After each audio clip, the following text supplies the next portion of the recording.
Selamat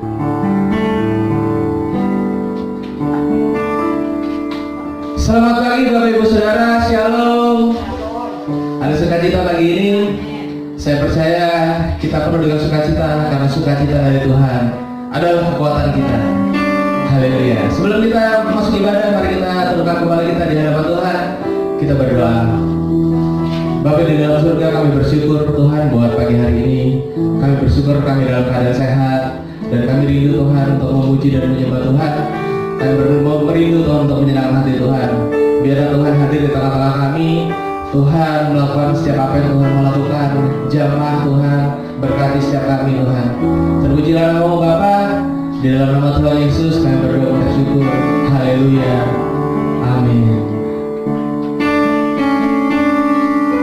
Thank you Jesus.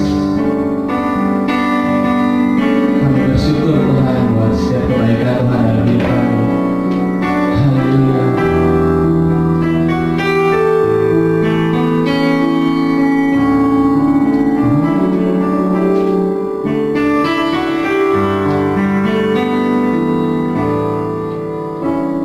Sungguh besar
dalam kekuatanmu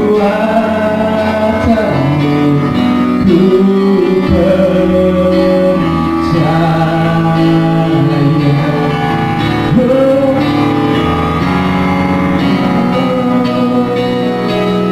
Percaya janjimu ajaib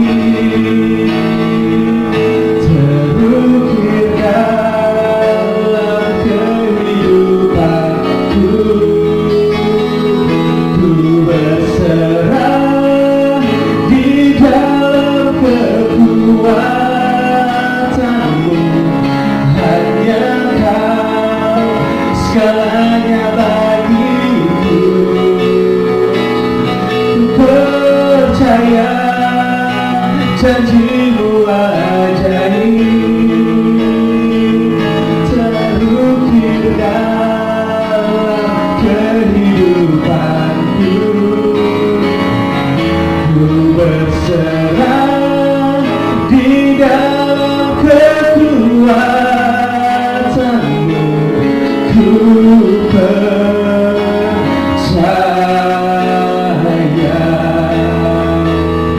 Ku berserah di dalam kekuatanmu.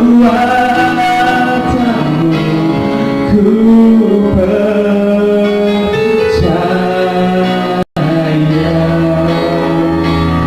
Ku berserah di dalam kekuatanmu.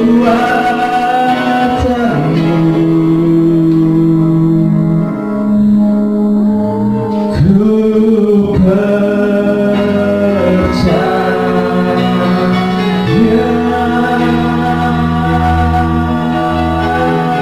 Haleluya, haleluya.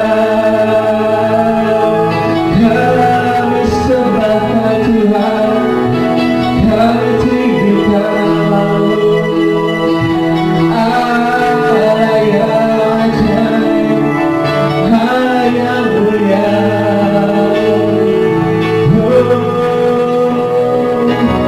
Kami tinggikan Engkau Tuhan, kami muliakan nama-Mu.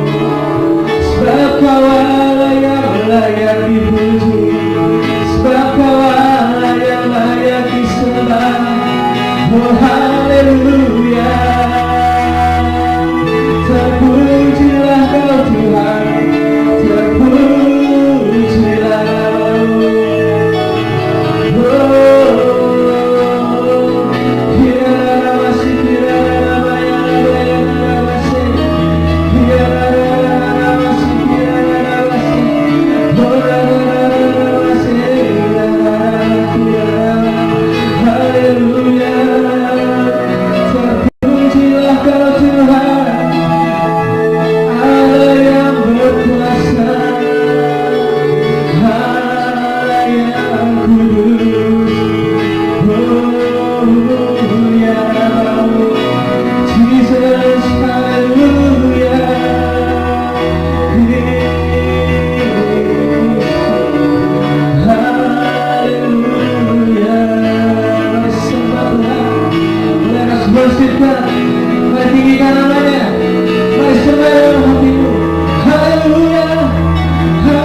Kasih setiamu Tuhan, oh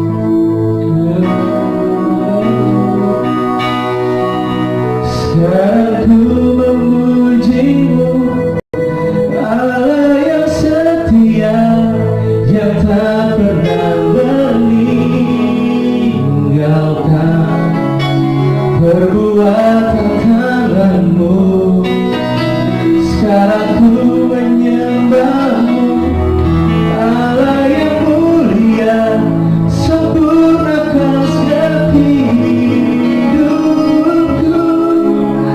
agar indah bagimu.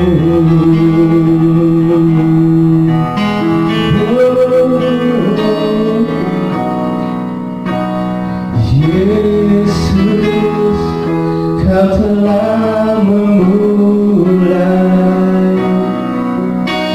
segala yang baik dalamku.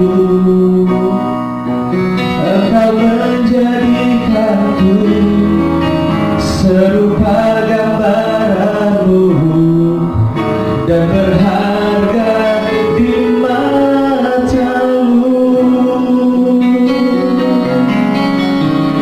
Yesus, Kau telah memulai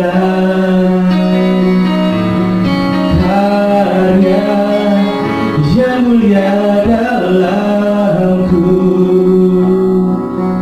Kau berikan hidupmu sebagai ganti dosaku karena kasih-Mu padaku. Sekarang ku memuji-Mu, Allah yang setia, yang tak pernah meninggalkan perbuatan tangan-Mu. Sekarang ku menyembah-Mu, Allah yang mulia, sempurnakan setiap hidupku agar indah bagimu.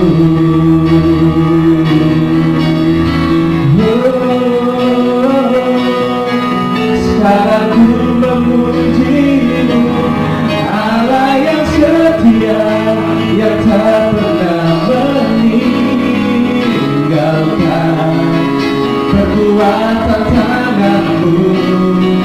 Sekarang ku menyembah-Mu, Allah yang mulia, sempurnakan setiap hidupku agar indah bagimu, agar indah bagimu, agar indah bagimu.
Kami mau mendengar firman-Mu, urapi hamba-Mu, urapi kami semua.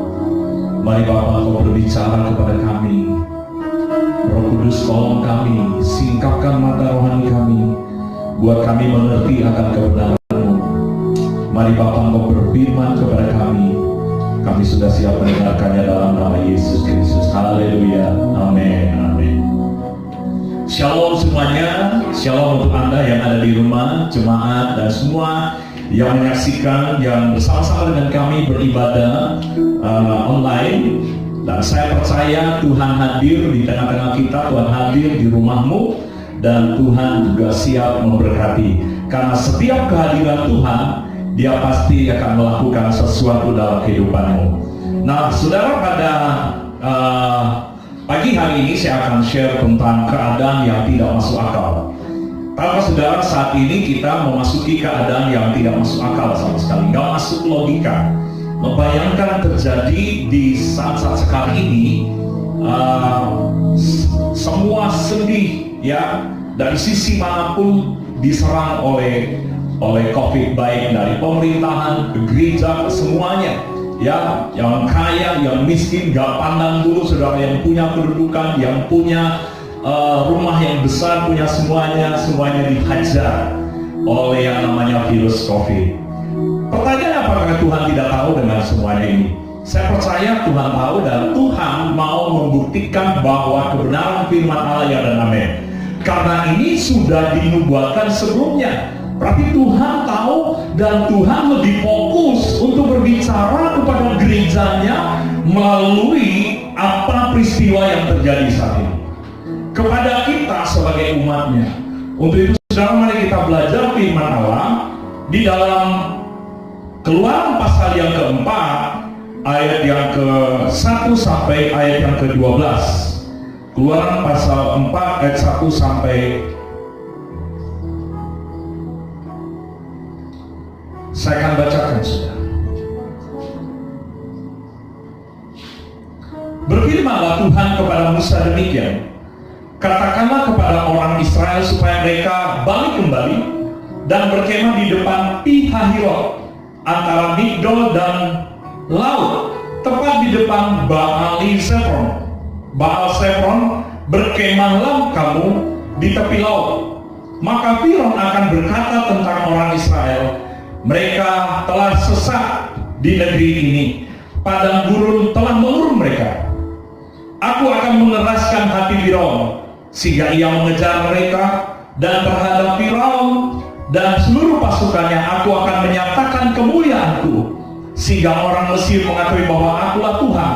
Lalu mereka berbuat demikian. Ketika diberitahukan kepada Raja Mesir bahwa bangsa itu telah lari, maka berubahlah hati Firaun dan pegawai-pegawainya terhadap bangsa itu, dan berkatalah mereka, apakah yang telah kita perbuat ini? Bahwa kita membiarkan orang Israel pergi dari perbudakan kita. Kemudian ia memasang keretanya dan membawa rakyatnya serta. Ia membawa 600 kereta yang terpilih. Ya, segala kereta Mesir masing-masing lengkap dengan perwilanya.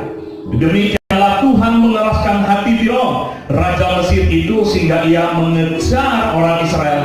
Tetapi orang Israel berjalan terus dipimpin oleh tangan yang dinaikkan. Adapun orang Mesir, segala kuda dan kereta Firaun, orang-orang berkuda pasukannya, mengejar mereka dan mencapai mereka pada waktu mereka berkemah di tepi laut dekat Pi-hahirot di depan Baal-Zefon.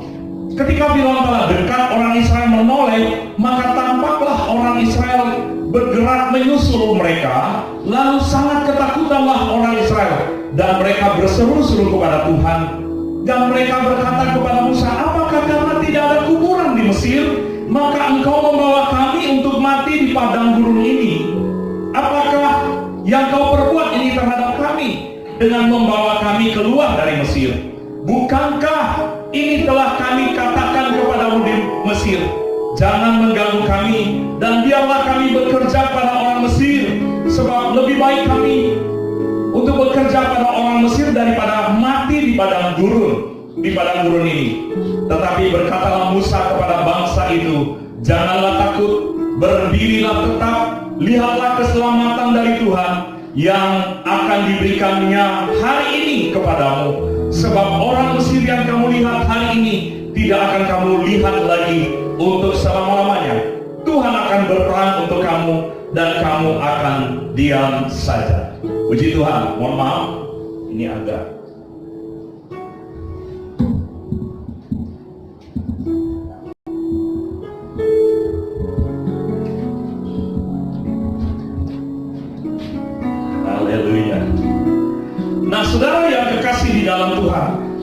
kita memperhatikan dari ayat pertama, berfirmanlah Tuhan kepada Musa demikian, katakanlah kepada orang Israel supaya mereka balik kembali.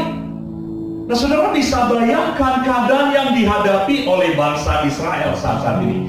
Keadaan yang gak masuk akal. Mereka sudah berada, mungkin sudah dekat ya dengan Kanaan, atau mereka sudah mulai dalam perjalanan yang jauh. Tetapi Tuhan berfirman supaya mereka putar balik kembali ke Pi-hahiroth. Saudara, sesuatu yang gak masuk akal. Seharusnya mereka terus berjalan, seharusnya mereka terus maju, tapi Tuhan suruh putar balik. Jalan Tuhan seringkali kita nggak mengerti, saudara, karena jalan Tuhan pasti selalu yang terbaik buat saudara dan saya. Nah, saudara bisa bayangkan disuruh putar balik. Dari keadaan yang tidak masuk akal ini ada beberapa hal, ada 3 hal yang kita mau renungkan firman Allah pada pagi hari ini tentang keadaan yang tidak masuk akal ini. Dan saudara dan yang kekasih di dalam Tuhan, kita saat ini menghadapi keadaan yang tidak masuk akal. Yang pertama, saudara, keadaan yang tidak masuk akal agar kita punya kerendahan hati, ya, supaya kita rendah hati. Karena manusia itu sombong. Sejak manusia jatuh di dalam dosa. Kenapa manusia jatuh dalam dosa? Karena manusia mau independen, tidak mau dipimpin oleh Allah, mau menyamai seperti Allah. Sehingga karena kesombonganlah manusia jatuh ke dalam dosa. Dan saudara yang kekasih di dalam Tuhan, hal yang sama di akhir zaman ini terjadi karena kesombongan. Apa yang kita sombongkan sekarang ini? Bisa nggak Anda yang punya tas Gucci, Hermes, bisa nggak jalan keluar sekarang ini? Kalau nggak, Anda pasti diculik atau dirampok. Nggak ada yang bisa sombong lagi. Anda punya mobil mewah, Anda keluar dengan megahnya, atau gereja mungkin sudah berbangga dengan fasilitas yang ada. Kosong sekarang. Ya, ini juga di sini kosong. Cuma yang ada cuma kita-kita. Nggak ada yang kita bisa banggakan sekarang ini. Tuhan lagi menghajar gerejanya, Tuhan lagi menghajar umatnya, Tuhan lagi menghajar kita agar kita rendah hati, agar kita tidak sombong.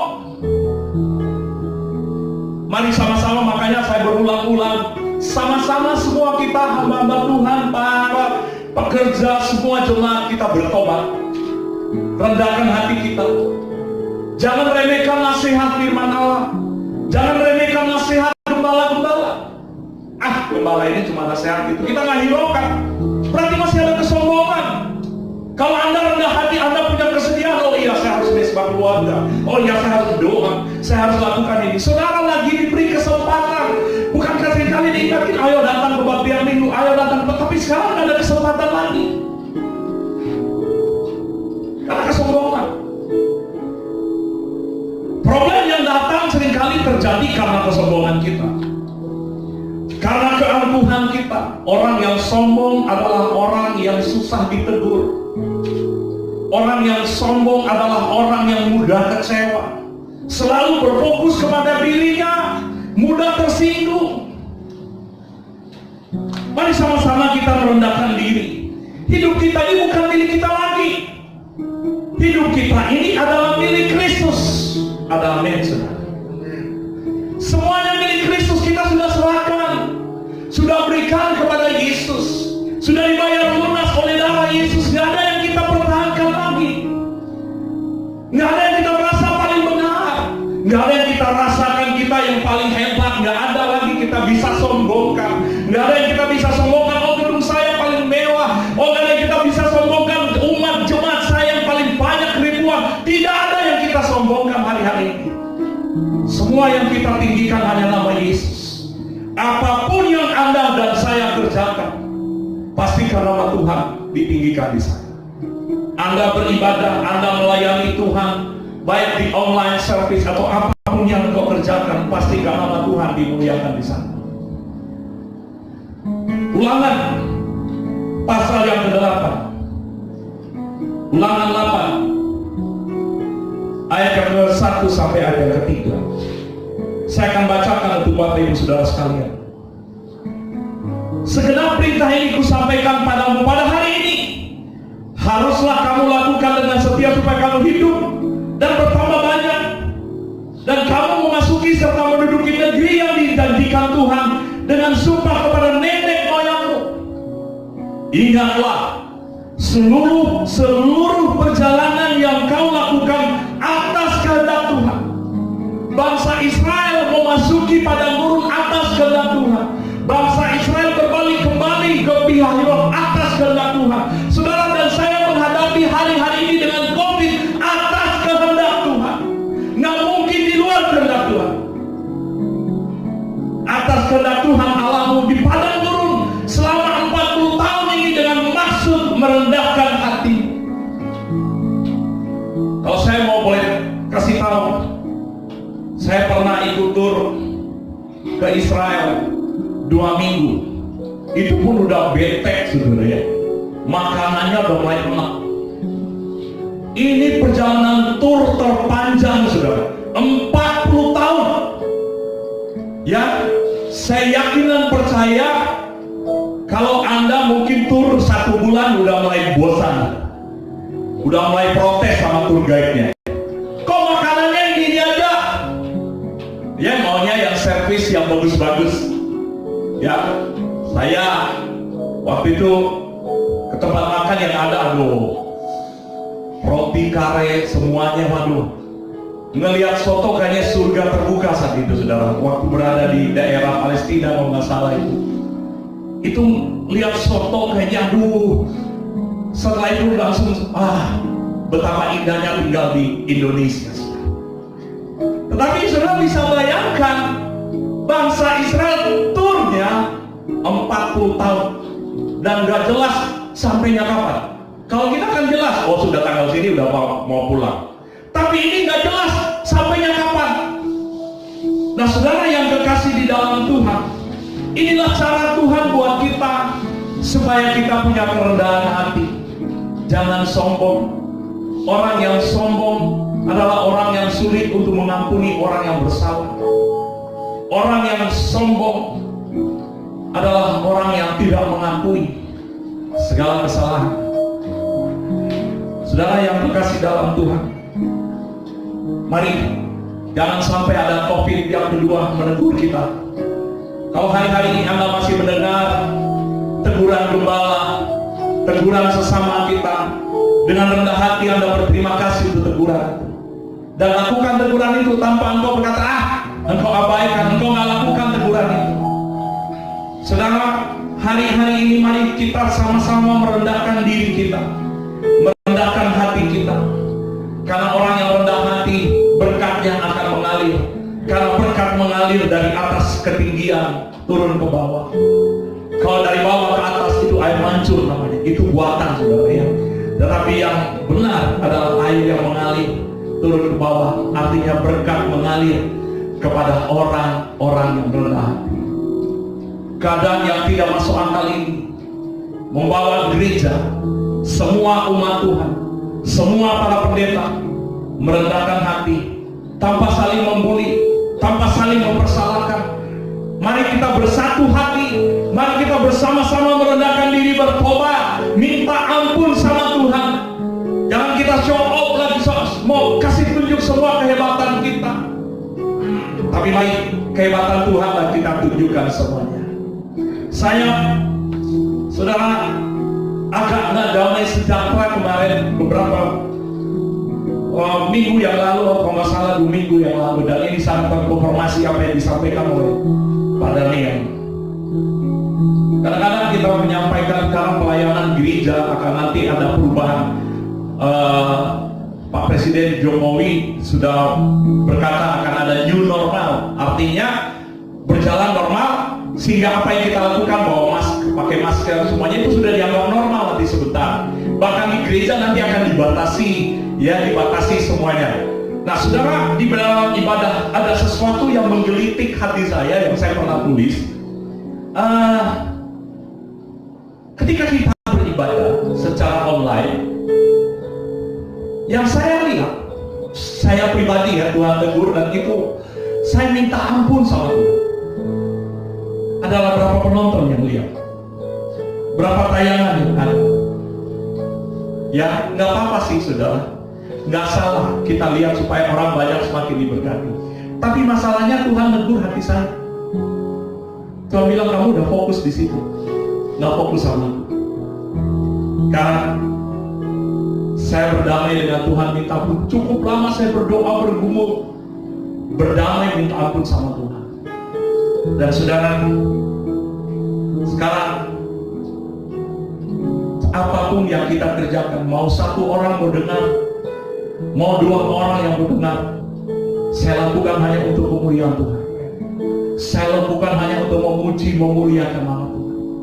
Para tim Pressworthy, tetap kita tampil baik, tetap kita tampil luar biasa untuk kemuliaan nama Tuhan. Tapi mari dasar hati kita yang tahu, yang memuji. Apakah kita orang yang masih sombong? Apakah kita sudah orang yang benar-benar bertobat sungguh-sungguh, berbalik sungguh-sungguh, atau kita orang yang anggap enteng? Saya pernah, saudara, kesaksian lagi. Waktu, mohon maaf, ini ada, mungkin ada Pastor Juan yang ikut menyaksikan. Waktu diumumkan doa pertama, sedang dengan kebetulan waktu itu saya ada lagi makan karena belum ada pengumuman PSBB dan ada doa online. Saudara, handphonenya tetap doa, tapi saya yang lagi makan. Supaya dilihat Pak Juan yang, oh iya saya lagi aktif. Saya bertobat minta ampun sama Tuhan. Saya berdamai, dan sejak itu setiap ada saya harus standby. Saya mempersiapkan diri, saya worship sama-sama, dan saya alami sesuatu yang dahsyat, yang luar biasa. Saudara, mungkin saudara lagi saat ini menyaksikan ibadah, jangan asal yang penting sudahlah, saya sudah tahu, udah letakkan aja handphone, saya main game. Yang penting sudah ibadah, handphonenya aja yang ibadah. Besok-besok yang diangkat handphonenya waktu Yesus datang kali yang kedua. Karena handphonenya yang beribadah, orangnya nggak ibadah. Tapi di sini di antara Bapak Ibu yang ada saat ini, sementara fokus lagi beribadah sama-sama. Ya, mari Tuhan lagi mengajar kita supaya kita nggak cinta uang, nggak cinta diri sendiri, tapi kita cinta mati sama Tuhan kita. Mereka menghadapi peperangan sehingga mereka kembali ke Mesir. Tetapi Allah menuntun bangsa itu berputar melalui jalan padang gurun menuju ke laut Teberau dengan siap sedia berperang. Dengan siap sedia berperang, berjalanlah orang Israel dari tanah Mesir. Tuhan lagi latih gereja, lagi latih kita semua supaya iman kita menjadi dewasa di dalam Tuhan, supaya iman kita kuat menghadapi setiap apapun juga. Mungkin engkau lagi menghadapi keadaan yang tidak masuk akal dengan usaha yang engkau harus jalani saat ini, jalan buntu. Tetapi Tuhan melatih imanmu. Apakah engkau masih percaya kepada Tuhan? Apakah engkau masih tetap teguh dan berkata, Tuhan, aku cinta engkau? Atau seperti bangsa Israel, Tuhan, kenapa engkau pilih kami? Kenapa harus kami pergi ke Mesir? Kenapa harus kami dibawa ke padang gurun ini mati dengan sia-sia? Itu orang yang tandanya tidak dewasa. Orang yang tidak dewasa selalu mengeluh, selalu bersungut, selalu melihat kekurangan, selalu melihat hal-hal yang negatif. Tapi orang yang dewasa, dia selalu melihat apa yang Tuhan lihat dalam hidup. Karena gereja Tuhan yang diangkat adalah bukan gereja yang kanak-kanak, tetapi gereja yang dewasa di dalam Tuhan. Untuk menuju kepada kedewasaan itu ada latihan iman. Iman dilatih. Bagaimana caranya iman kita dilatih? Kita tidak hanya sekedar mendengar, kita bukan hanya sekedar mendengar terus firman Allah, tetapi firman Allah yang kita pegang itu akan diuji apakah benar-benar kita mau taat sama firman Tuhan atau tidak. Di tengah-tengah Anda kekurangan, masihkah engkau mampu untuk memberi?